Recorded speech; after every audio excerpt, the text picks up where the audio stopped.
and the recording is on. All right. Hello, everyone. Thanks for joining. It is 2:04. It looks like we have a quorum, so we will start the meeting. Jennifer, can you please call roll? Yes, Justin Delacruz. Here. Jim Heidi. Here. Tracy Lesage. Stephanie Patterson. Here. Phil Spiegel. Martin Williams. Here. Okay, and so we have 4 out of 6. We have a quorum, and Phil Spiegel probably won't be able to make the meeting because he's working, but if he has a no-show, then he will join the meeting when he's able to. Okay, great. Thanks, Jennifer.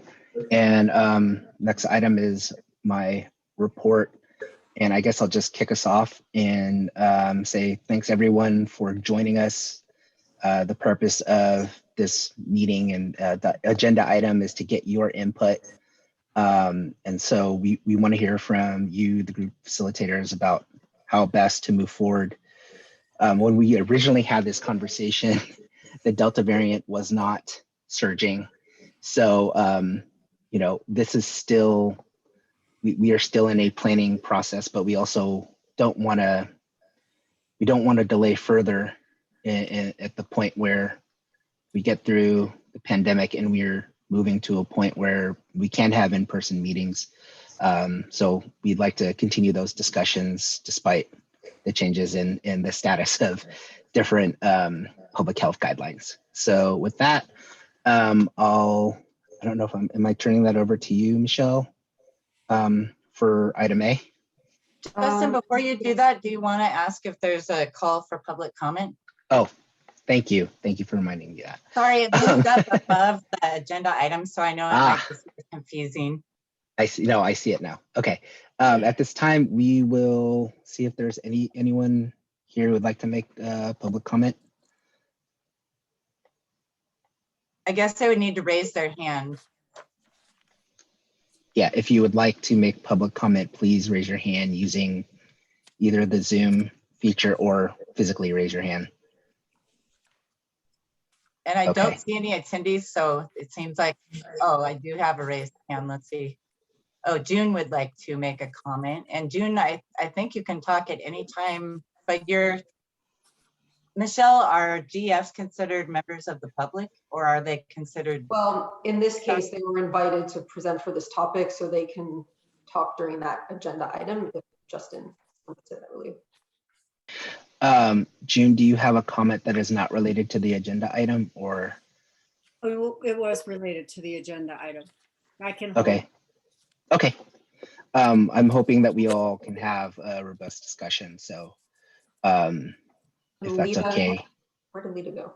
Oh, there you are. Lita, did you have something on this topic that you want Justin to wait for later or now? No, I just wanted to introduce myself. I've never met any of the group facilitators, and so want to know who I am. So I'm Lita Abella. I've been with the lab since June of 2018. I'm the person that conducts the outreach to all the law students, state bar applicants, and attorneys. I give the MCLE presentations to all the licensees in California that come to my presentations or that I've been invited to. So I just wanted to say hello. It's great to meet you. Thank you. Thanks, Lita. Okay, so seeing no other hands raised for public comment, now we will move on to item 2A. So Michelle, is that? Yeah, I can take it. The goal today was for the Oversight Committee members to get a feel from the group facilitators about how the virtual groups are going compared to how they used to be in person, and give the group facilitators an opportunity to share if you have any preference moving forward. Like Justin said at the beginning, when we started talking about this, it was looking like it was possible that we would be going back to in-person groups potentially around now at the end of the summer. And obviously now that doesn't seem possible for right now. One day it might be. So the discussion is really about how or whether to go back to in-person groups. Probably, I can just go through like how alphabetically I have people on my list of the group facilitators who are here. You can give yourself a brief introduction.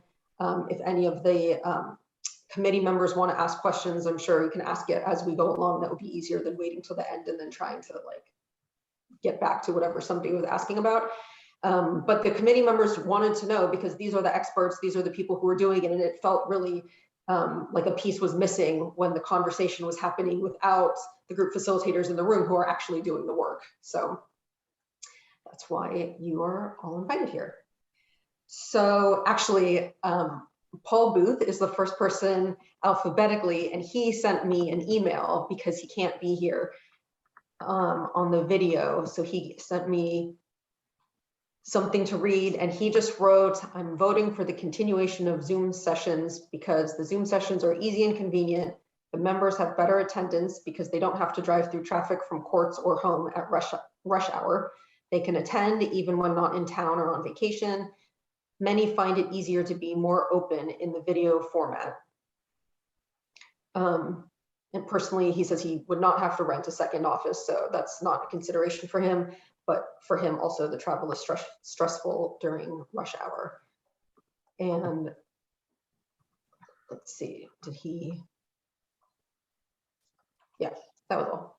That was for reading out loud. So the next person I have on here is Deborah, who also can't make it. And she wrote, her vote is to keep the groups online. I know we're not taking a vote right now, but that's what she wrote. Attendance and punctuality are far better, and I find the groups to be equally viable and meaningful. And then Dr. Jillian Green, alphabetically, is the next group facilitator. Hi, I'm Dr. Jillian Green. I run the groups in downtown Los Angeles. I like the video groups, but I also work somatically, and I think that there is a benefit from being live. And so I would like to at least have once a month where we meet in person, if that's possible. I think that, you know, seeing people from this high is great, but if I can see what their hands are doing, their feet are doing, because I track my clients, you know, and I can tell the breath, you know, I can often see the breath from up here, but often there's things going on below that, like a foot will be going like this that you won't see if you're on Zoom. But that tells me there's some anxiety, or there's some tension, or there's some activation. And I find that really helpful because the work that I like to do in group is process work, but also help folks get back into their bodies. And if you work with drug and alcohol, you know it's all about checking out. So we do some exploration. What do you notice? What's going on right now? And so being with them at least once a month, I think would help with anything that I'm missing online. Or not necessarily missing, but I just think there's something that happens in the room with the folks. I do think Zoom is very effective, and I'm really grateful for it. And attendance is better with Zoom, but I do think that there's something we're missing when we're not in the room. So I hope that makes sense.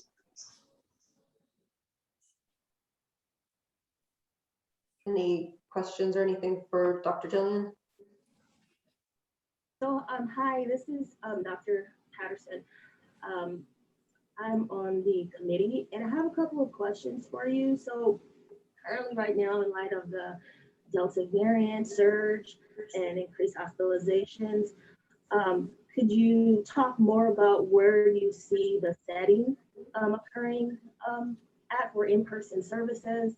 And also in light of COVID, do you have any particular guideline or protocol that you would be following to clean and wipe down surfaces that people may touch to ensure that it's a safe space? And as we all know, the coronavirus could stay on surfaces for several hours.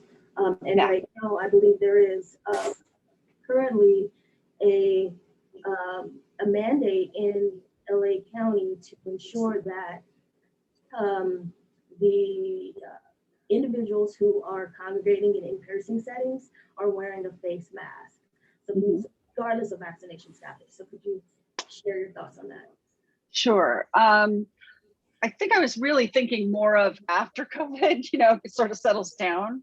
But yes, I have an office that's pretty spacious, and I only have 1, 2, 3, maybe 5 members right now in my group. And so my office is pretty big, and I also have air conditioning. So I think the air is pretty good. I sanitize everything. If we needed to wear masks, I would not be averse to that. I definitely want to be safe and have hand sanitizers, although hand sanitizers don't do a lot because everything's flying in the air at this point, right? And so I think it's more of a mask issue. And there is, it is more difficult with a mask on to read people or to understand them. So I think that's where I think the video comes in. It's priceless. It's just, it's really helpful. But I was speaking more for once we do start to transition into being able to be live again. I think I love having Zoom, but only when it's safe do I want to meet. Don't want to meet when it's not safe. So yeah, thank you for your question. And I'm sorry I wasn't clear about that, but yes, definitely want to be safe. Thank you for the follow-up. Yeah, my pleasure. Anybody else? Questions? Donna Gugliotta is the next group facilitator I have here. Hi, Michelle. Hi, everybody. Hi, will you introduce yourself a little bit? I forgot to say that because not everybody knows everybody. Yeah. It's great to see everybody. I'm not sure I know who everybody is, but I see Lisa there. So I'm down here in Orange County. I've got a private practice in Laguna Niguel. I've been practicing for 25 years, and I've been doing the lawyer groups. It'll be 19 years in January. So it's been a long time. And this is definitely a change because we haven't had a pandemic before. And I've done a lot of thinking about this now that we've been remote for, seems like we're going on 1.5 years. I've transformed my practice into telecounseling only. I'm doing all my private practice clients online. I'm doing all the groups online now. I've got 4 of the lawyer groups. I was one of the people that were assigned the electronic groups. So before the pandemic, I was doing electronic groups anyway for people who are the folks who are in a remote area and can't actually physically get to a group or who are out of state. So those groups have remained unchanged. The 2 groups that I had that were in person were in Laguna Niguel. And so those now are also remote. So I've got a total of 4 groups a week. And if we were voting or kind of talking about the future, I would definitely say wait until we are through the pandemic. I know lots of my folks, unfortunately, are sick with COVID. I've had 3 people just this week in one group that are, one guy recently just sick this week with COVID. I've got another person's daughter that's been sick. One of my other attorneys was very, very ill during when the pandemic first started, and we were really worried about him, but he's okay. So I would say that people aren't really comfortable coming back because I've spoken to them about it, about what their preferences are. And the issue that I've really thought a lot about is sort of what is our role as group facilitators, because I often get asked that a lot by Michelle. Sometimes will ask that, sometimes the clinical rehabilitation coordinators will ask that, and sometimes the participants really want to know, what are we supposed to be doing here in group? And what I've learned over the years is that people do run the groups differently based on their style and their background and their training and education. And what I've learned over working with the attorneys for so long and talking with Janice back in the day and Michelle about kind of what our goals are and what we're supposed to be doing. My understanding is that it's really to provide monitoring, structure, and support, not psychotherapy. You know, we're not diagnosing anybody. We're not treating any symptoms. We're really there to sort of structure the group, monitor the participants, and really make sure they're on track with their compliance plan. Although we do provide some sort of therapy, and I think we all know that, or we wouldn't have a need to be licensed professionals running the group. So with that being said, I really have not noticed anything that we're missing with providing the groups online. I agree with all the obvious benefits. It's cost effective, it's time effective. The attorneys love it because they tell me they're less stressed out coming to the group. And before, I think a lot of the attorneys had resentment about having to take 3 hours out of their day to come to my office, sit in my waiting room, drive 30 minutes there, 30 minutes home, do the hour-and-a-half group, leave court early, not see clients that day. So it was more of like a 3-hour production to come to group. Now they can do it on vacation. I've had attorneys do it from Mexico. I have an attorney in Argentina that participates. It's like, they love it because it's really just that hour-and-a-half where they can sign on and then they get to sign off. So they're more willing to participate and they're happier about participating. Most of the attorneys I have are there because they're in ADP through the alternative discipline system. So really it's a more positive environment for them because so many of them come there and they're angry at the beginning. And it really seems like the anger piece has been taken out of it because they're happy about being able to do this because it's so much more convenient for them. I just had one attorney tell me this week, he doesn't have a car anymore. So he said, I don't know how I'd get to your office, Donna. I'd have to, take an Uber. So for the obvious benefits, I would recommend that we stay in person. And then any concerns that we have about not being able to see what they're doing or, smell alcohol in their breath or something like that. The truth of the matter is the Zoom meetings are very wonderful in my opinion, because you can see what someone's doing. You can see if they're disengaged. You can redirect them if necessary. And of course I've had to on multiple occasions. I'll be like, hey, how's your sandwich over there? Can you think you can eat after group type thing? And it's just, in my opinion, I can tell if something else is going on. And when I've had attorneys relapse in the past who's been in my office, I've had people come to my office drunk and I've had to deal with that in group sessions. What's happened for attorneys who have relapsed on Zoom, in my opinion, has not been any more or less. It's been about the same since we've been doing the Zoom meetings. And generally it's not by me smelling something, it's by their behavior. It's by them perhaps not coming to group. It's by something, maybe they're slurring their words. Maybe I can tell if they look funny or they're acting funny. So I can really tell on the Zoom meeting what's going on with them from what I've been able to, assess in the last year and a half based on, are we having more relapses or not? So I'm really in favor of keeping it that way. I know there's a little bit of anxiety with people saying, are we going to have to go back? And I've had some of my attorneys say, I'm not sitting on those couches of yours, Donna, because I've got 2 big old couches that sort of go like this in an L-shaped place. And it's like, I know one of the doctors down below has 5 people. I have 10 or 11. So for me to have 10 or 11 people in my office with masks on and to have enough space for them, I don't have that space. And the only thing I could think of that would have that space is something similar to an AA meeting. I think we'd have to go rent a church or something like that. And to rent a space, usually it goes on a month-by-month basis. So I don't really see a reason to see these people once a month because I don't know what the purpose would be. I don't know who would rent to us once a month in a facility large enough to be able to have that distance.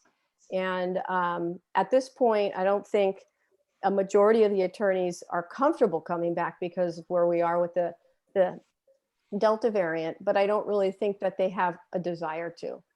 And I know that because we've talked about it throughout the pandemic. Some of these guys I've never met before, but a lot of them know me, and they've known me for 2 years or longer from when we made the switch.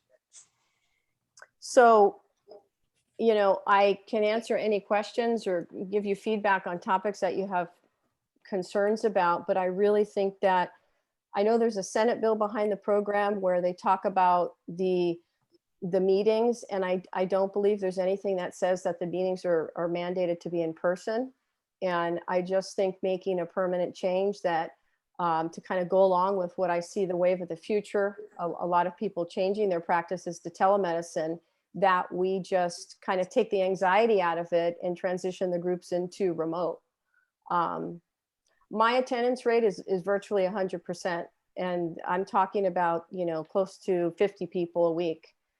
Because again, I just had an attorney talk to us from vacation.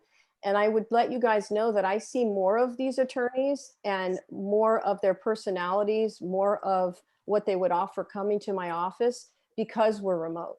And the reason being, I see them on vacation. I see them in their homes.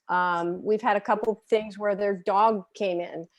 You see a different side to them where really they're sharing more in the remote groups as opposed to coming to the office, putting on a happy face for all their peers, holding up that ego, you know, telling me what they think I want to hear and then leaving. So really with the remote, I think it's been an opportunity to get to know these guys. And I say guys because I have mostly men, but I do have women, to really get to know them on a more intimate level. I think the other thing with telemedicine is that there's a certain buffer there, if you will, where it's pretty intimidating to sit in a group of 10 or 12 attorneys, kind of face to face, kind of me right there in front of you, and to share about how you're really feeling or what's going on. But with this here, there's a bit more openness. So whoever said that, I think somebody else said that they've experienced that they're a bit more open. So because of that, I actually think the groups are improving and going even better than they were in person.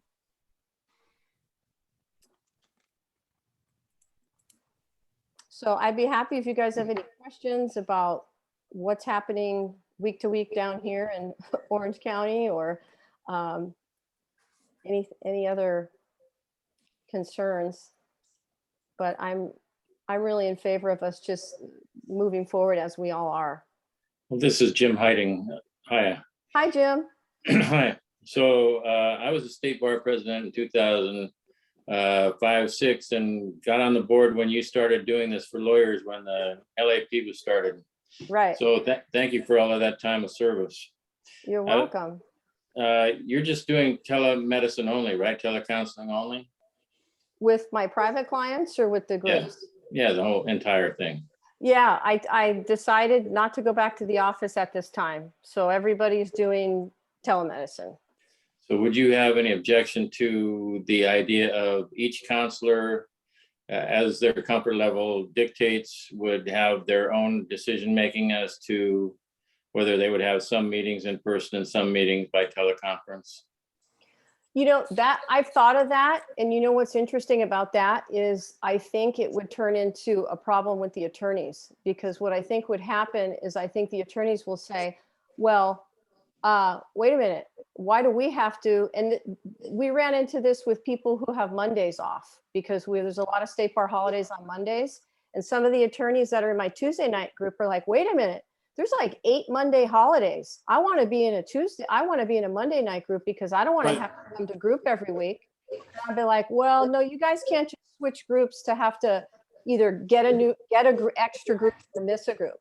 So what I think would happen is I think they'd be like, how come I have to go in person? Because my group facilitator likes in-person sessions as opposed to Donna's practice is telemedicine.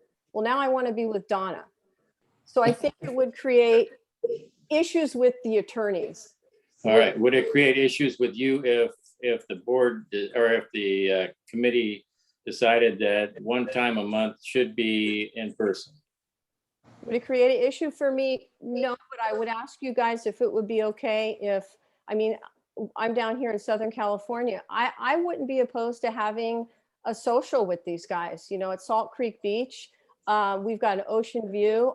I think it would be fine if the attorneys wanted to come, whoop, can you see me? My phone rang. If the attorneys wanted to come and have like a potluck picnic situation, if it could be something like that, more of that kind of a get together, because with a once a month group, I don't know what the purpose would be. Thank you. Can I just Sure. ask to clarify that? Because this is not an idea I thought of before. Donna, you're saying a social event that's an extra, or are you saying instead of one group per month, do the social thing, or have all the groups like they are, but also add in? Yeah, I At think some it, point. yeah, you know what, with what Jim is suggesting, okay, he says once a month. I think first the attorneys would ask me, why are we meeting with you once a month, Donna? Why do we have to do that? We don't want to, okay?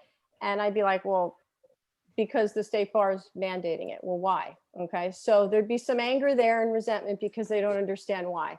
So if we could come up with a reason, I can't come up with a reason, but if you wanted me to see them physically for whatever reason, I think it could be, let's have a quarterly meeting, almost like we used to do for the group facilitators. Let's have a quarterly meeting for the sole purpose of fellowship or getting together, okay? Now they have fellowship with AA, they have fellowship with Smart Recovery. They get their needs met in other settings. LAP group is in here to meet every requirement for their recovery. It's one piece of their pie, so to speak. So do we necessarily need that for them? Probably not. Would they want to show up to it? Probably not. Try getting, 25 attorneys come to a park, and I mean, I could probably do it, but if we're going to mandate it, I think, we could do it as optional. And then truly, if we do it as optional, we could see who showed up. We could have group, their regular group during the week, and we could say once a quarter, we're going to have our social, we're going to have our meeting. And then I could let you guys know how many people came to see if there's really a desire or a need for it. Well, I think certainly that when you facilitate them re-entering society or getting out of their addiction and back into positive interactions with people, that would be one way to observe how they're doing, How they're doing. Yeah. Yeah. Okay, but anyway, thanks a lot. Thank you. I have a follow-up question. I heard you say you're in Orange County and there have been some cases of COVID-19 positive attorneys, and you are in a very small space. Have any of the attorneys or lawyers expressed any hesitancy regarding the possibility of being vaccinated? Have they expressed any issues with that? Yes, I have, because I've had off the top of my head, I can think of 6 attorneys that have had COVID-19 and they've come to group having it. They've been Wow. out on the weeks that they're really sick. We've helped a lot of them through the COVID-19, being scared. One guy thought he was going to die. Yeah, it's come up in group. Not all of them are vaccinated. But Donna, you mean they came to group on Zoom. remotely, right? Oh yeah, it's just been remote. Since the pandemic, it's just, they've come to group. But I mean, I've had attorneys in bed doing group, sicker than a dog. One guy, I think he couldn't wait to see us on Tuesday nights because he was so terrified, So it's been really great. And that's why I'm in favor of the remote groups, because seriously, you could do it from anywhere. And like I said, the attendance has been virtually 100%. I mean, I keep track on a piece of paper every week. I could hold it up and show you guys. That's good for me. That's good to know. Thank you for sharing that, because if someone is sick, we definitely don't want them to come in person and infect other people. And it sounds like your attendance rates are really high right now in the remote environment, and I don't think there would be any expectation of right. Yeah, and once a month or quarterly meeting to attend in person. Yeah, the other thing is that for our kind of requirements, they only get 2 excused absences a year. So basically, some people don't know that, but if they have more than 2 excused absences per year, they have to make that up at the end of the 3 years. I've had some attorneys have to come an additional 5 months because they have so many, and I'm not kidding about that, because they have court. They couldn't get there in time. They had something come up. And so now people are able to graduate after the 3 years because they don't have to make anything up because they haven't missed a lot. So I just, I can't say enough about it. I think it's been a challenge, but I also think it's been an opportunity for everybody in a positive one.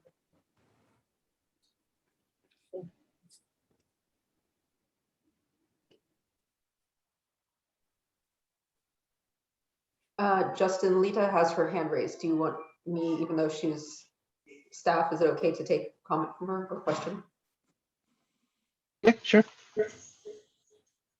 I just have a real quick comment. I know that I'm not a group facilitator, but I do go out and talk to the attorneys and law students in my job. One segment of the target audience that we haven't talked about are law students. And I know that there's a lot of everything that you're talking about. There's pros and cons and of all the explanations that you're giving. But I do know that a lot of law students are suffering from being isolated, and they can't wait to get back to school. They can't wait to see their classmates and so forth. And so sometimes just being able to be in a group with others who are struggling with the same issues, it helps them to feel like they have a family and they belong to. So I'm not trying to persuade in any one direction. I'm just making a comment about that's another audience that you have that you're dealing with too. Absolutely. Yeah. I have a lot of the CBX people, you know, the committee of bar people. And I think they love coming to group because they like seeing someone else who's going through the moral character process, and they kind of can compare notes and things like that. Yeah, I haven't heard from them that they have an issue with the, you know, wanting to physically see these people. But I think that's what you're saying, that they want to get back out more in a social environment, sort of. Yeah, right. And I would just go back to the purpose of the LAP groups, which is really, it's a compliance-based program. It's a professional monitoring program. It's not really there for social. We're really here to make sure that we're providing the structure and the monitoring and the support so they stay in compliance, because everybody has different compliance plans. And that's really one of the main goals. So it's kind of like when you're in a relationship, you know, your partner can't meet all your needs. You have to get it from other relationships. I see it the same way with the LAP group. I always go back to what's our purpose and kind of what are our goals. And I think it would be, you know, great if a bunch of committee of bar examiner people could get together for a social. I just don't know if we should mandate that. I think if it's more optional, those folks that would want to show up could come. And then the ones that don't, they don't have to. And then that would be good feedback for the oversight committee about how big of a deal is this? Are we caring more about it than they do? And really, if you don't force something down their throat, it's gonna go easier. But I think when we start requiring and forcing it, and have them say, Donna, why do I have to see you once a month at this park? Why do I have to go do that? I'd be like, I don't know. You tell me. You like seeing me? I mean, can we have some pizza together? I don't know. I don't think the attorneys are going to like it. So I mean, they're there because they want to keep their license. And a lot of them are angry at the beginning. And I think it's going a lot better with how they're going. So that's just what I've seen. I don't know how the other facilitators feel or what's going on in your groups, but I'd be curious to hear.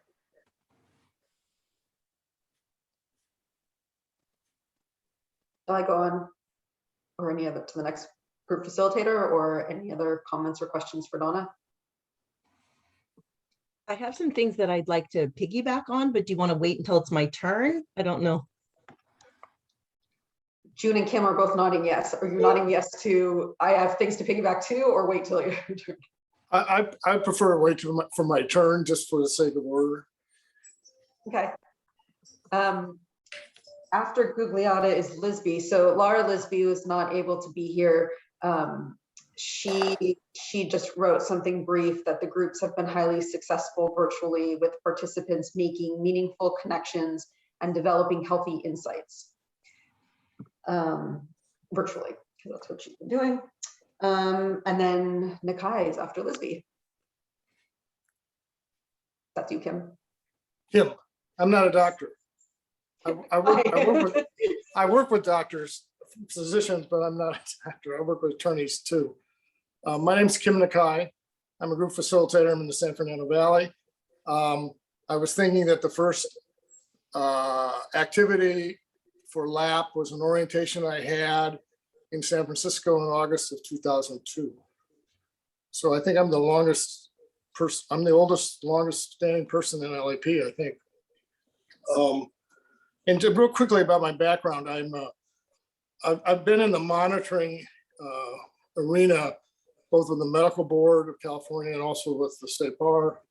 And I would say almost all my clinical work has always been around groups. I see individuals, but I don't have a big individual private practice. I'm really a group facilitator specialist. And the first thing, before I get any further on that, I would really want to thank the committee for two things. I mean, the Oversight Committee.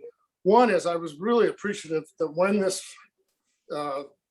issue first came up, it came out relatively early, and I was thinking that was a great thing, because sometimes, you know, if you put stuff together at the last moment, you know, your stuff it's not as good. And the second thing I would like to say is I appreciate the invitation from the Oversight Committee. This is the second time I've been asked to come here in 20 years, so I appreciate it as a group facilitator. I would just re-echo what Donna said. A lot of it, I think I go back to the purpose of the groups, and I think she described them really well. It's a monitoring and support group. And the way I think about it is that it's not a therapy group, but I use psychotherapeutic techniques to monitor, prod, confront, support, name it. I'm using it from a psychotherapeutic perspective. And so while I'm not thinking of it formally as pure therapy, and again, everybody's training is a little different in terms of what constitutes that, I do see it primarily as a support and a monitoring function. And it's also a way of getting people together in terms of the support. My experience was this thing drops out of the sky, kind of, whatever, and all of a sudden we're online, you know, suddenly in March in 2020. It's like, whoa, what's this about? You know, and I know LAP has had this kind of thing already going for people that weren't able to make it traditionally.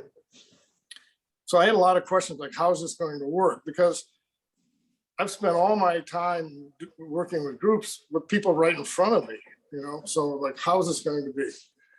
And the other thing was in my group, I have one group now in North Hollywood. And at the time of the pandemic, I think I was down to 1 or 2 people.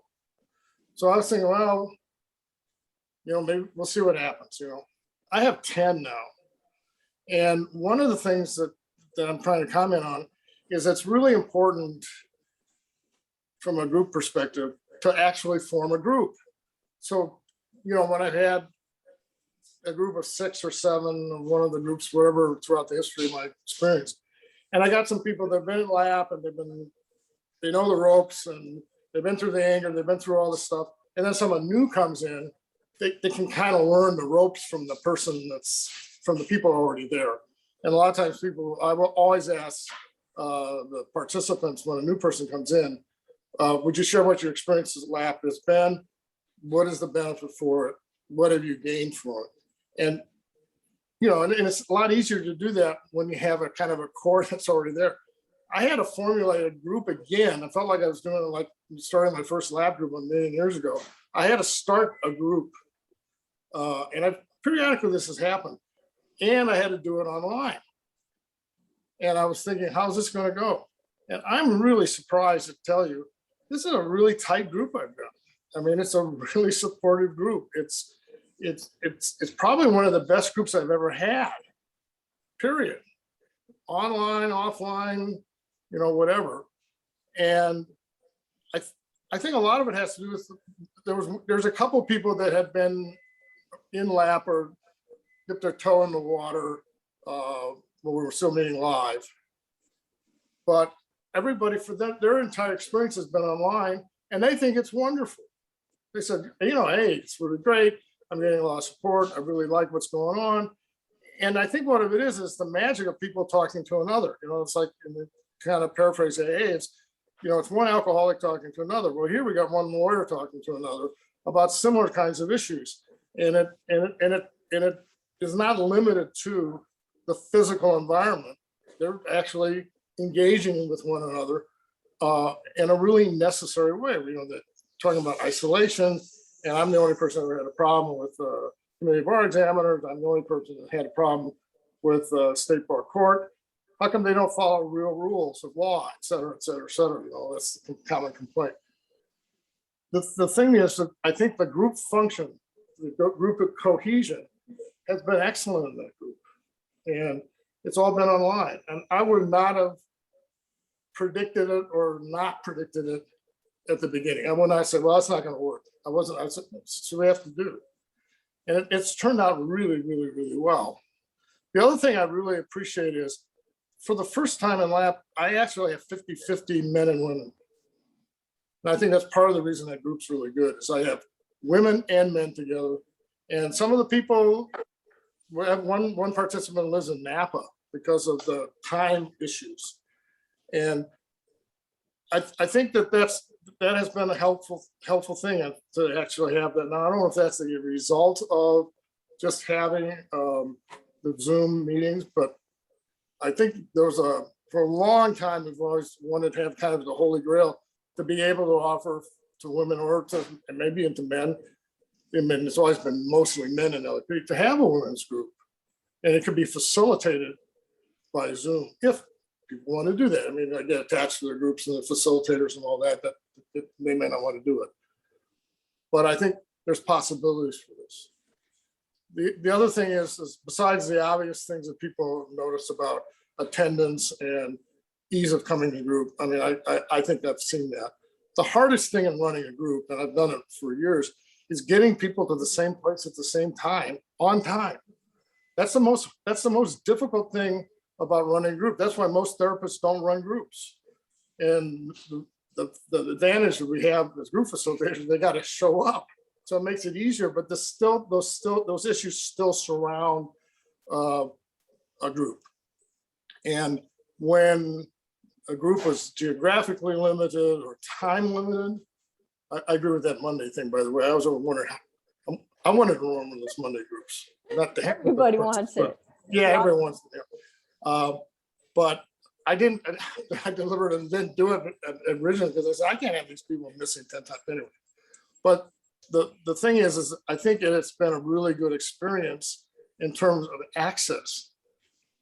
And the biggest issue that I've seen in LAP in all these 20 years is access. It's a mild, I won't say, I'm like, it's a heavy criticism. It's been too linked to discipline, even though the people in LAP tried to explain, Janice, from day one, tried to say, this is not just for disciplinary cases, but it got tagged as a disciplinary thing from day one, and we've been fighting that. And I think the whole idea is that the purpose of LAP is to return lawyers who have actual issues with the state bar or the CBX to the safe and effective practice of law. And I think the other thing is to try to head off problems before they get there. And I think one of the issues with that has always been access. And I think the Zoom format offers better access for the entire LAP program. And I think that's a real advantage that could be cultivated. I'm not saying there shouldn't be, I'm not sure how I would describe whether we should go back to in-person meetings and everything. I understand the safety considerations. I understand that people don't want to go back right away. Obviously not. I don't want to go back right away. I had some serious medical issues involving my lungs a couple of years ago. I've been holed up, here. And, but I think there's some benefit to it. But as far as mandating it, I really agree with Donna says here, because they're not going to ask the coordinators, they're going to ask me. They're going to say, why are we doing this? And I'm like, okay, now I got another set of things to try to figure out and explain when I'm trying to be here to support these people and getting going on. And there's only so much I can say about, well, you know, acceptance is the answer. So they only go so far at the beginning. So we got to work on that. And it slows the process down. Quite frankly, that's what I'm trying to say. It slows the process down. That the effective process of trying to support these people as they go through a very difficult situation often, not only with if they have problems with the bar, but just if they're recovering from mental illness in terms of depression or substance abuse, you know, like we'll get them even if they're going to AA and all the other stuff, they've been to treatment. We see people in their first year. I mean, that's the hardest time to be doing anything, period, let alone having somebody. Now, it might help that your compliance and your sobriety, that someone's breathing down your neck a little bit, but it still it doesn't make the experience of the first year sobriety any easier or any more difficult. It probably aids in helping people stay sober, I believe that. But I think the experience of being new is something that's going on all the time too. So, and there's a lot of ways to go to work around that if we don't see it in person. One is just, I mean, I don't have a problem calling people and saying, let's talk about it a little bit. I don't want to talk to them for an hour. I'm not talking to them for a half hour. I'm saying, you know, you feel a little shaky or something like that, give me a call. You can call the other people, call your sponsor. You can always call me, you know, and it doesn't have to be a super emergency. If you're thinking about drinking or you're having a problem with your mood or something, give me a call. That's part of my job. So I think the Zoom experience for me has been basically a really good one and a very surprising one. And again, it's not because I had preset expectations of this working or not working. I just had never done it. And I thought, boy, this is what I'm seeing is a lot better. Now, the other thing I'll just comment kind of more a little negative is when I asked my group people, you know, we're talking about this, about whether if you go back to in-person meetings or continue to Zoom. And I even said, I really think the bar has done a great job in addressing this issue long before they make any decision on it. And they said, no. It was just kind of like, no. Yeah. And so I said, okay. I said, I don't know what's going to be done. I don't know what the decisions are. I mean, I don't have a vote on this. I said, you know, I didn't try to explain what's going on. I said, I'm not going to make that decision. I said, but if you want to ray of hope, I said, LAP, it had a distance component, you know, a telehealth component before COVID. So it's not, and I just left it at that. But it's been a good experience for me. And I think I'm really gratified to see how well it's worked for the participants. And it's about the participants. Ultimately, everything's about the participants. Thank you. Any questions, please? So this is Dr. Patterson. So I have a law degree, but I'm also a doctorally prepared psychiatric mental health nurse practitioner. Can you hear me okay? Kind of, I'd be going in and out, but just okay. Just keep talking. If I can't understand you, I'll tell you. Sure. But I also have a background in public health. So you probably are going to hear me really kind of focus more on public health issues with regard to incorporating more technology. I'm so happy to hear you speak to the issue of access. I think that's one of the things that we really did kind of want to focus more on. Well, not focus more on in particular, but one of the things that we wanted to incorporate was increasing access. I heard you say participants is in Napa. Yes. Yeah. So and this person had some difficulty and was with some of the groups for I think even starting in person and stuff like that. But I think the fact that there were 3 women in the group really helped her out. She was kind of in a crisis mode at that time. I'd also say, Dr. Patterson, I worked as a program director at Torrance Memorial, their outpatient clinic. I mean, I started and I've been worked on it. I'm still on the board for 30 years. And I'm well aware of the kind of health concerns that go into that stuff. Because, you know, every survey I had, you know, we were always being asked about health I mean, it was a hospital, even though we were, you know, off site. And so I can appreciate the concern that you're asking here, because I think it's very important. And one follow-up question. has there been any issues with anyone not being able to embrace the technology or utilize the technology? Can you talk more about that? Any issues with that? About someone not being able to embrace? The Zoom technology or any difficulty? No, there's Zoom problems. There were Zoom problems at the beginning. Unfortunately, but we never got bombed, like some of the AA meetings did at the beginning.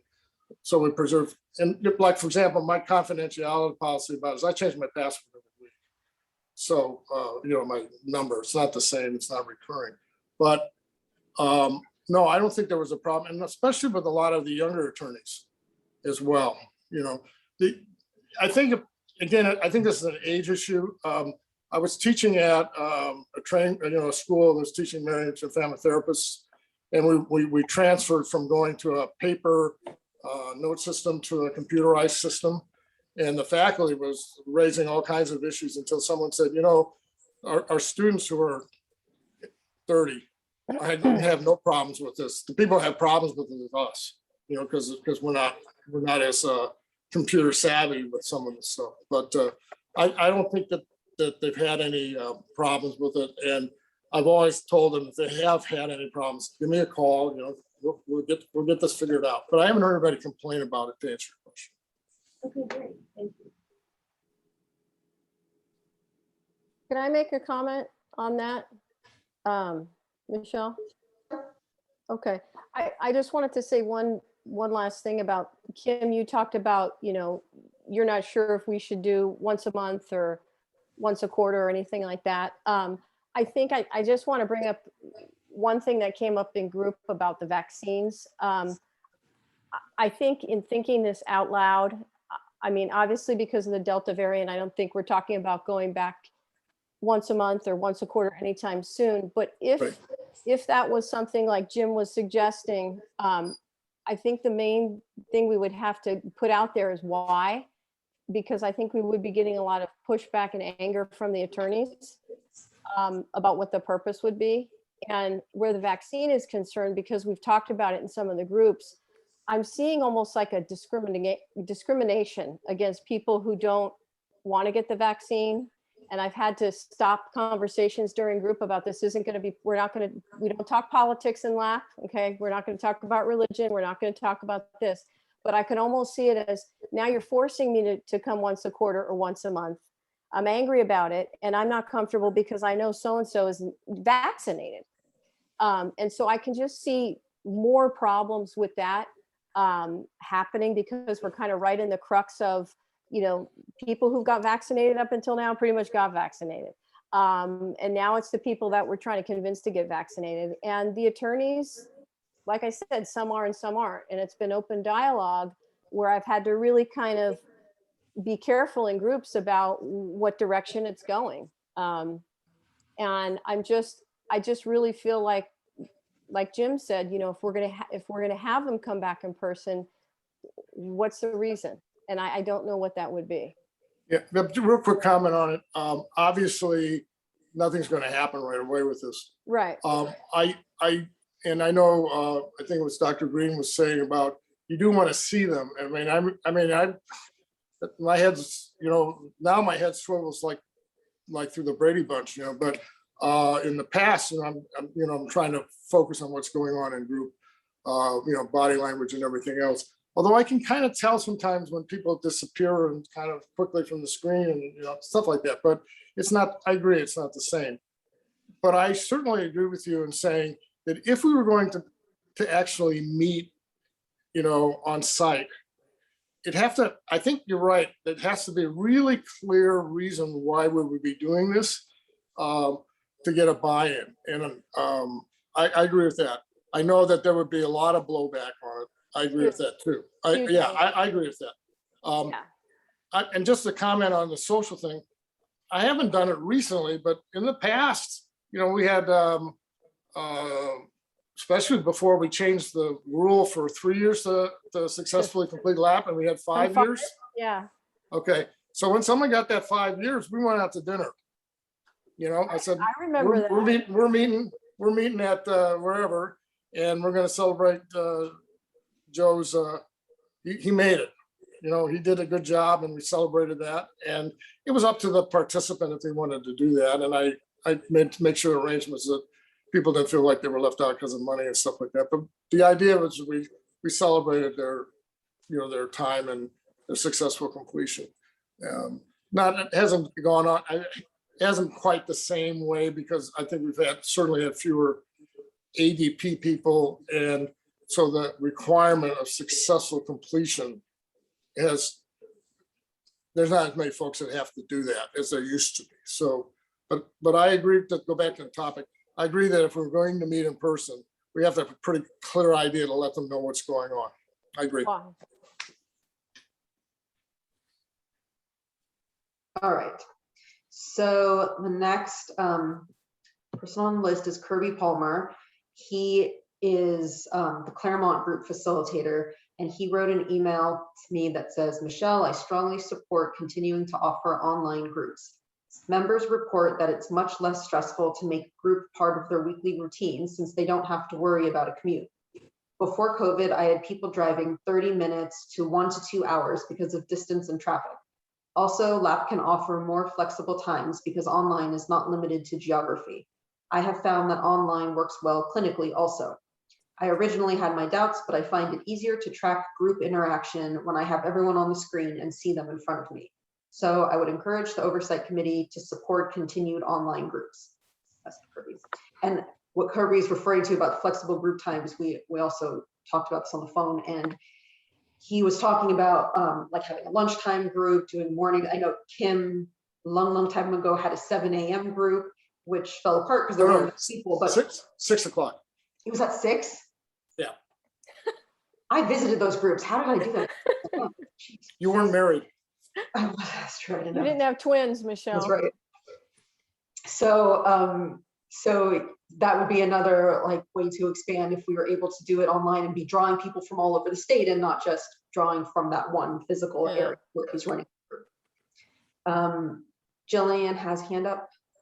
Yeah, I just wanted to mention that, you know, in downtown, most of the folks are within walking distance. And when I was talking about doing in person, it's if they wanted to, because I had a couple of people who said, yeah, meeting in person would be fine. I have one person who is moving to Davis. And so the thought was that we'd have the Zoom set up so he could participate with the rest of us. But it's certainly, you know, I think that it's working just fine on Zoom. And after listening to Donna, of course, you made some, I mean, you've got so much more experience than I do for sure, that I certainly wouldn't enforce it, but it was more of a, if they wanted to, that would be great. And so I just kind of wanted to say that and add that too. And I have to hop off because I have a client, but thank you so much for allowing me to participate. And I look forward to hearing what happens. All right. Thank you. Thank you, Jillian. Bye. All right, June Ruse. June, you've been like nodding along. I'm really anxious to hear what you have to say because you've been so like expressive with just your head nods and smiles. Well, see how effective Zoom can be. You can pick up on all kinds of nonverbal behavior. I don't want to take a whole lot of time because, we've been on here for an hour, but Donna and Kim have both really captured, I think, the essence of how we've adapted and how we haven't lost the reason that we're here. And in my personal experience, like initially I was resistant and then jumped on it right away. And now I have a group with only one person who was in it when we were in person. And this whole group has adapted to being online. They're very connected to one another. They connect with each other throughout the week often. And there hasn't been any loss of cohesiveness.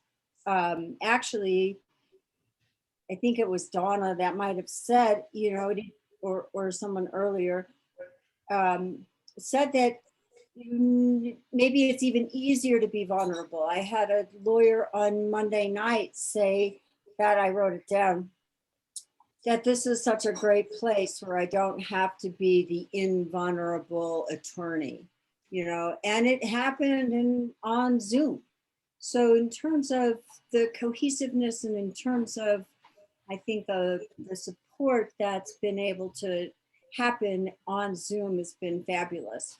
I also, like Kim, have people from Murdoch, from Turlock, one guy's in New Mexico right now, and it is accessible, you know, and as Dr. Patterson was talking about, you know, accessibility is really, really significant here. Timeliness is also significant. My group wants to stay in Zoom for the reasons that Donna had articulated so well. They can be on time. They don't have to fight traffic. It's not a 3-hour experience. It's, you know, there's many of them are still doing things from home. You know, they haven't gone back into their own personal office. So it's just fits right in. And it's a lot more flexible for them. I also have a student right now, and he is grateful that he doesn't have to navigate traffic to get into Sacramento. Oh, by the way, you guys, hi, I'm Dr. Russo. I'm from Sacramento area. And I don't know, it's just working. It's working. And like Kim, I thought, I'm not real hip about this because I'm an old school face-to-face kind of gal. And yeah, not so much. I realized that it can happen, you know, that it can happen this way. And I have, and my group reaches out to me individually throughout the week when they need to. So don't think I've lost any interpersonal connection or sense of them trusting in me to be the support that, you know, LAP has been. And hi, Jennifer, it's good to see you. So that's my 2 cents. I just echo everything and thank you, Donna, for being so, your breadth and your depth of all of this really just captures it for me. Absolutely. It's nice to meet you. Yeah, it's nice to meet you too. As a matter of fact, it's nice to see everyone. Thanks, June. Any comments, questions? I have a question. Yes, ma'am. So I'm sure I don't know for sure because I don't have any evidence, but there may be an attorney sitting somewhere without any computer access or who has never interacted with a computer. When you do your Zoom sessions, do the invite you send out, does that have an option to call in as well? Yes, absolutely. As a matter of fact, I did have one attorney when we first transitioned here to, that was totally, he's in his 70s and he, you know, it's like Kim was saying, he was the one that didn't have like the sense about being computer savvy. And I had another attorney who went and set up everything for him and showed him how to do it on his phone. And, you know, sometimes he was just there without the video and that seemed to be good for him. You know, I mean, he actually went to Montana for a minute and he was able to, you know, connect via the phone because one of the other attorneys stepped in and, you know, gave him the tutor lesson. So I think, you know, if we come across that type of barrier, obstacle to this, there are probably ways to overcome it. I think, you know, if everybody has a cell phone, yes, you can call in on my groups. And people have, they pulled over the side of the road because they were driving back from Tahoe and, you know, they killed an hour and a half and missed the traffic getting back to Sacramento. So it's been very flexible in that way, Dr. Peterson. Thank you for sharing. Okay. Monique Schmidt is not able to be here either. She said she has standing appointments during this time. She wrote, "My vote is to keep the groups mostly online. Participants have been vocal that they would like a hybrid option, meeting in person once or twice a month. If this is the route that's chosen, I would be curious if the participants could commute to my office rather than having to find a space to rent 1 to 2 times a month. I think another good option would be quarterly in-person sessions similar to the scheduled visits from the CRCs." And last but not least, Lisa Spenlove's last name is the last in the alphabetical list of group facilitators. Hi, my name's Lisa Spenlove. I used to run the San Diego groups and the Long Beach groups. I still run them, they're just not in those cities. So really, I'm just piggybacking on almost everything that everybody has said, but I'd like to focus a little bit on, for me, something that was very, very surprising in my groups is the cohesiveness of the group is actually even more so now, because one, the attendance is so high. We don't have people missing group like once a month because they're sick or stuck in traffic or in court. So they're there every week. So you're not spending the first 10 minutes of group catching everybody up on what's been going on because everyone's basically been there every week. So that's been really, really nice. One of the things that I've brought into my groups is we talk almost every week, not so much now, but before, was what do we need to do to increase or decrease isolation since all of this has happened? And so one of, my Monday night group in San Diego, they all, 4 out of 7 of them get together on Fridays at noon on Zoom for meditation, group meditation. My Long Beach group, one of the lawyers asked if we could, the last 20-30 minutes of every group, go over a self-help book that everybody likes and bring one to the table. Now, there's a couple of them that don't bring any to the table and they don't want to talk about it, but a lot of them have brought a book and said, this is what I've been reading and this is what's been helpful. And it's interesting, she brought that up because she even said, I've noticed we don't have to deal with so many people being angry about being in this group anymore. And there's some leftover time at the end. Do you think we could do like a book club? And that cohesiveness of not having to spend so much time about, they took an hour and a half for them to get to group, or they had to miss dinner, dinner with their family, or they don't get to ever work out anymore because they have to drive to all these meetings, has really been phenomenal. And so I actually found that it's increased the cohesiveness with the group. So and then I just kind of piggyback on everything else that everybody has said. Can I make a comment on that, Lisa? Sure. Yeah, it just I think what you're talking about, at least what I'm hearing, and I've heard from the attorneys, is stress. And one of the number one things that we talk about is the stress that these attorneys are going through, especially with being involved with state bar court and the moral character process. It is so incredibly anxiety producing for them and stressful. Their livelihoods are at stake and they're scared. And I think that the groups are so helpful in talking to other people who are going through the same experience, because you can't get that in any other group anywhere. Nobody's going through the same thing. And my concern is that if we're adding an additional stressor to them that they're angry about, now you're forcing me to show up somewhere for I don't know what reason. It's adding a stressor to them, and then we cause resentment and then potentially relapse. And yes, Kim? I just want to support what you just said. I think the most stressful thing about a professional in monitoring, is the fact that they're being monitored.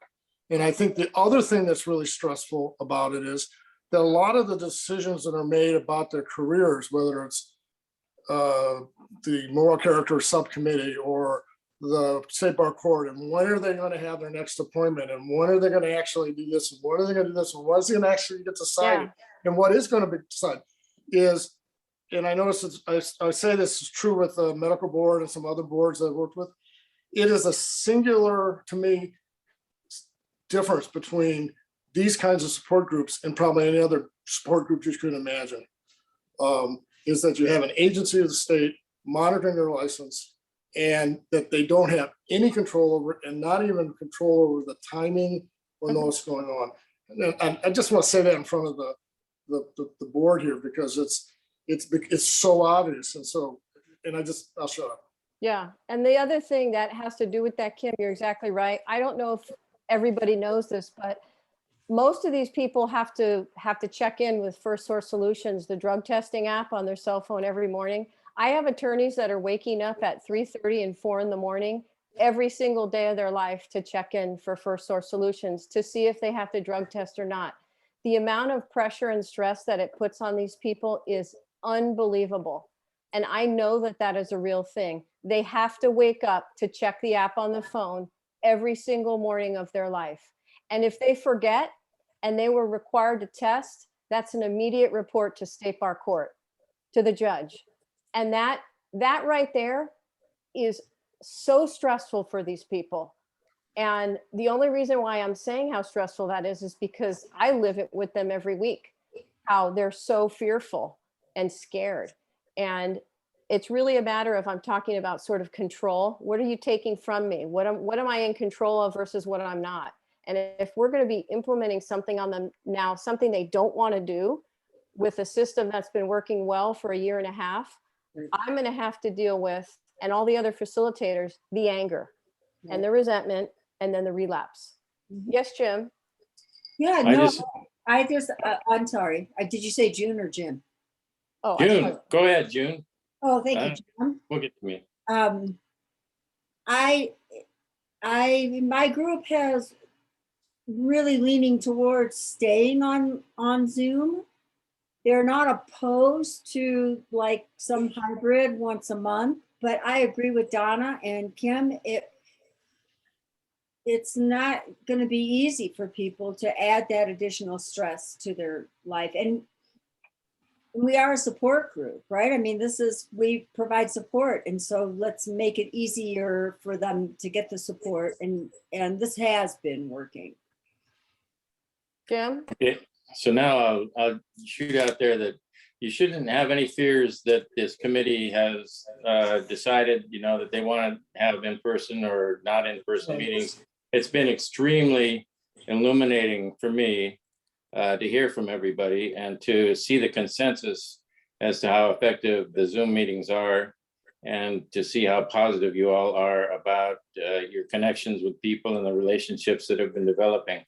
And so you shouldn't have any trepidations or thoughts in the back of your head that, they've already decided or they're leaning one way or the other. I think this has been really illuminating and really important for us to hear from you. And so, like Kim, you were saying, you were expressing gratitude for being invited for the second time in 13 years or however long it's been, So I just want to express my gratitude to all of you for attending and educating all of us. So appreciate it. Thank you. Yeah, I want to echo what Kim said. Thank you to the committee for inviting us here. It's nice to have a place to share what we're learning and how it's turning out for all of us. I agree. Nice to hear that it's pretty consistent among all of us facilitators. Yeah, I'd be happy to answer any questions or even participate on a regular basis. I was with Kim when we were invited, I think it was like 15 years ago, when it was about the fee, the sliding fee scale is when we went, and we went in person up to LA. So I'm happy to come whenever you want us to, or me.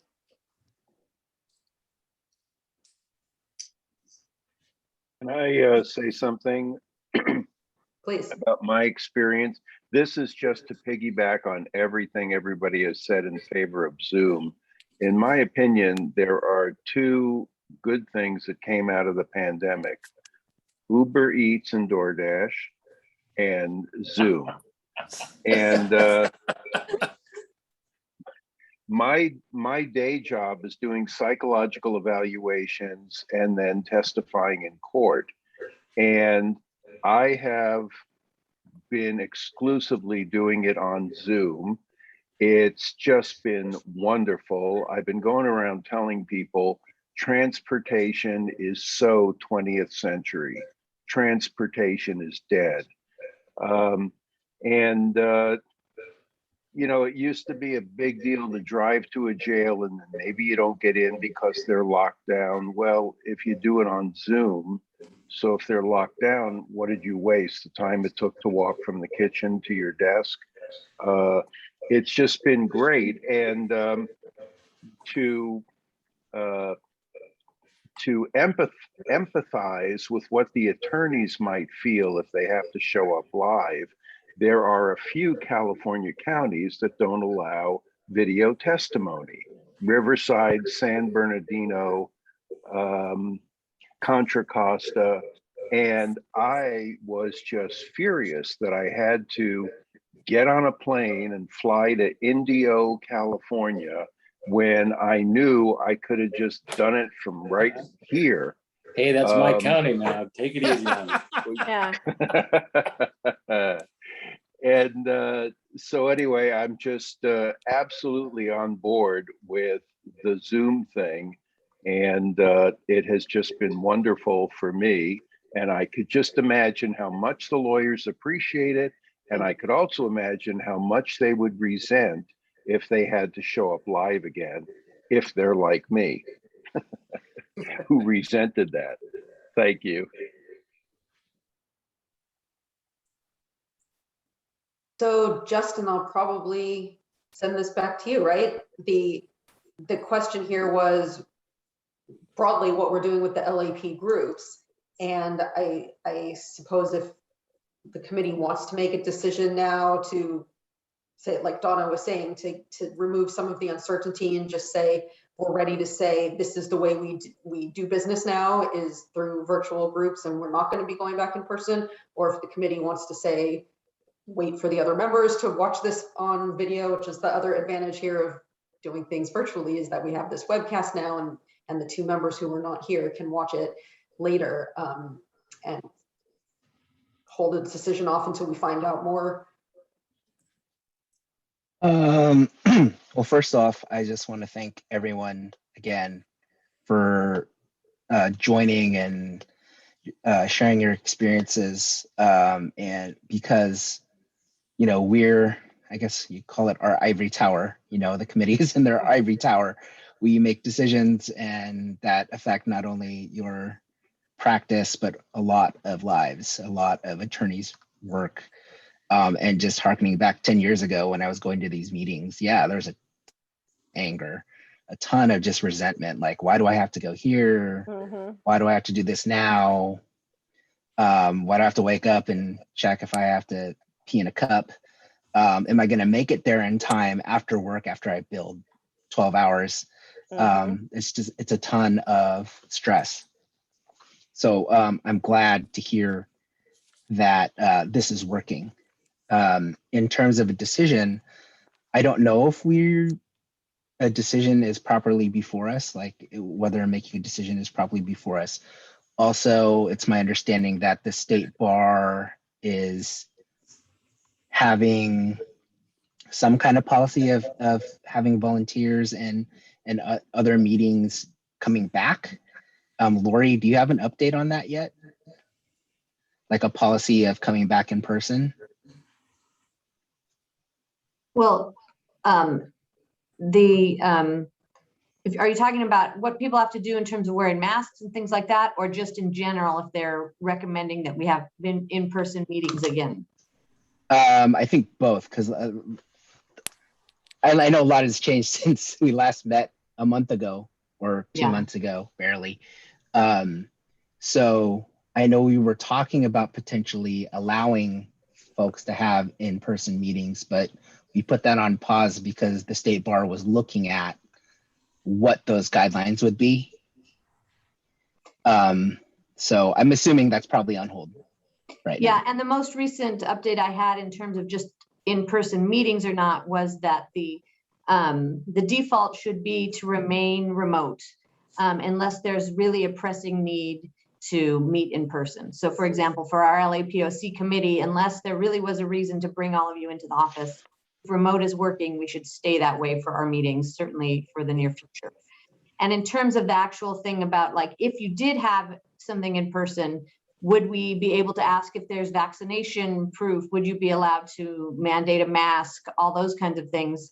I think somebody raised that could, cause issues for some of the participants.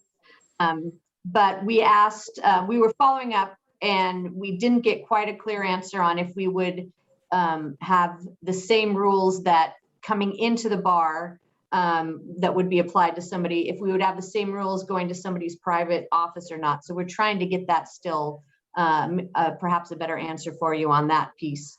And we don't have it yet. Okay.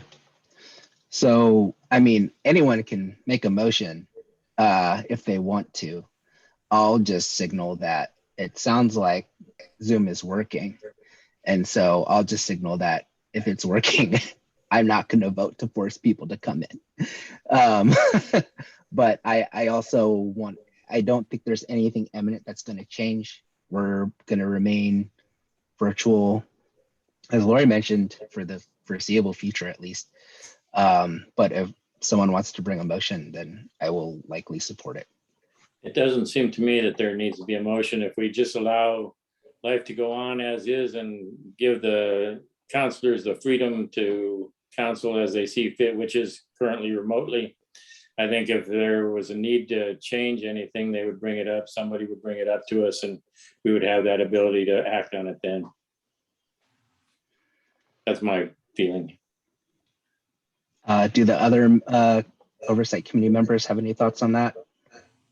In light of the qualitative information today, I also agree that I think at this point we should leave things as they are, meaning continue with Zoom.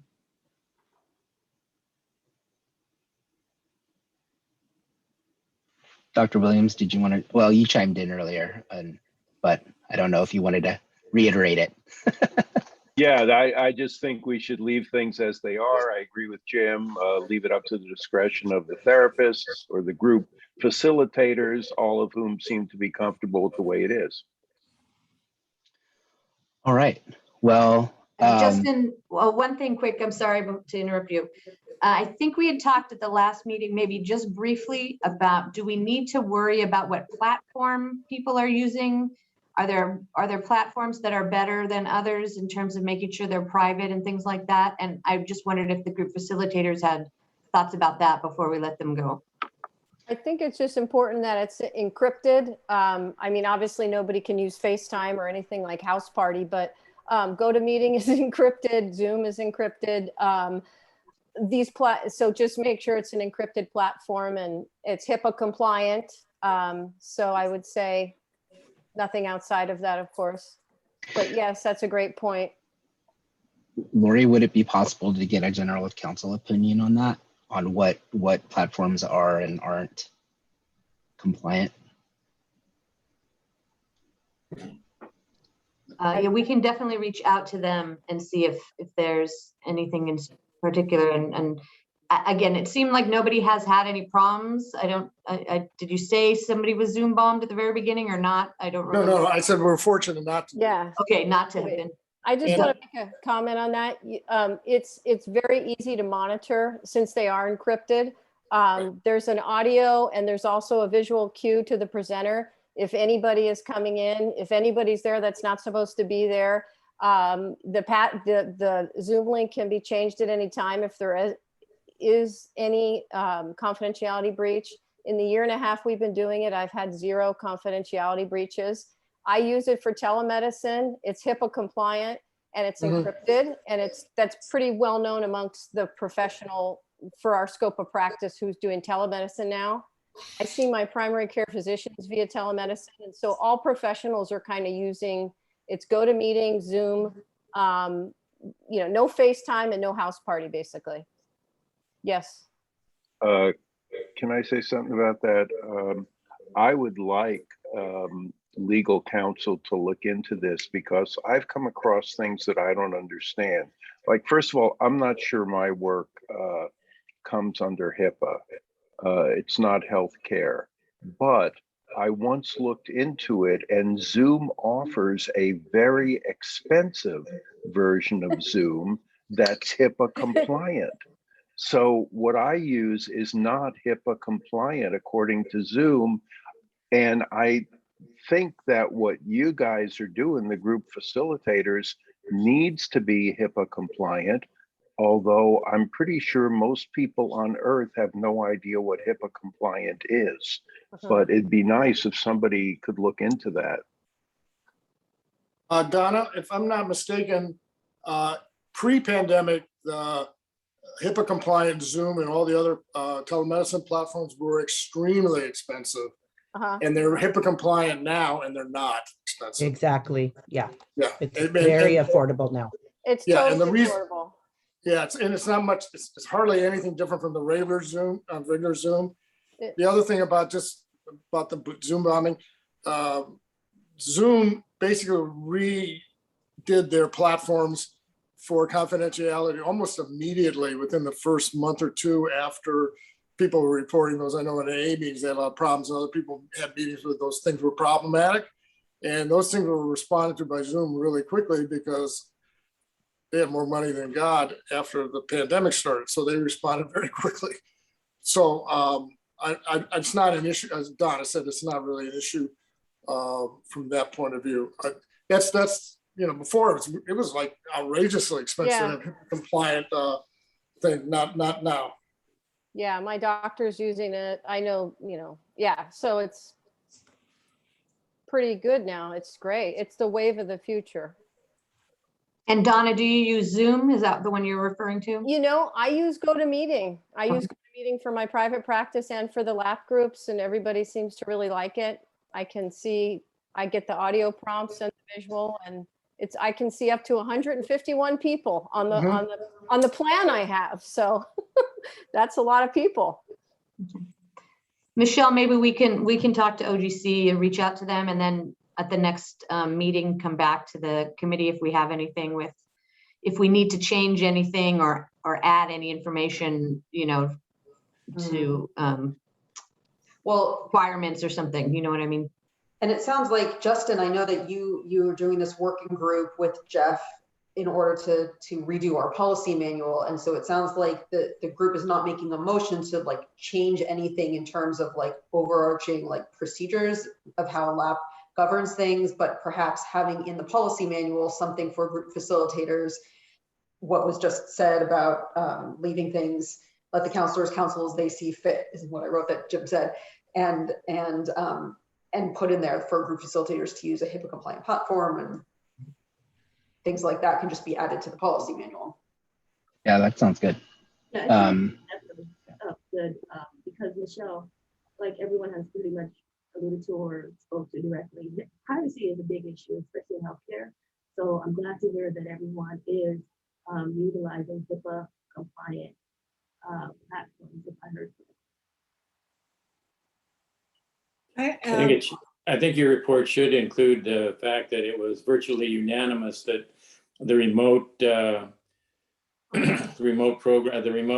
communications are extremely successful. And so I think that should be a part of our conclusions. Can I just add that maybe the informed consent that we send our participants be updated to include the telemedicine platform in it? Good idea. And how that might impact them. That way we might be proactive to address Dr. Patterson's question or concern. If somebody says, hey, wait a minute, I don't know how to do this, then I know that prior to, just sending them my Zoom invite, if we update the informed consent. Okay, there is actually already somebody from General Counsel's office looking at our informed consents to update that. So that's a great idea. Related to HIPAA. So yeah, it'll be easy to fit in. Okay, cool. Thank you. You guys, I got to sign off. It's great seeing everyone and meeting some new folks. And Justin, it's great to see you. I still have my little dogs. So to be continued, I guess, right? Yes, thank you for joining. Take care. And for the rest of the committee members, we'll adjourn without objection. Yeah, this works remotely. I'm in a little farmhouse in Tennessee off in the sticks, so I can tell you it works. I love that. That's great. Wow, awesome. Thank you guys for everything. This was Bye. great. Take All care. right, we'll adjourn at 3:33 p.m. Thanany. Thanks, everyone. Bye, everybody. Okay, well. bye-bye. Have a great Bye. weekend.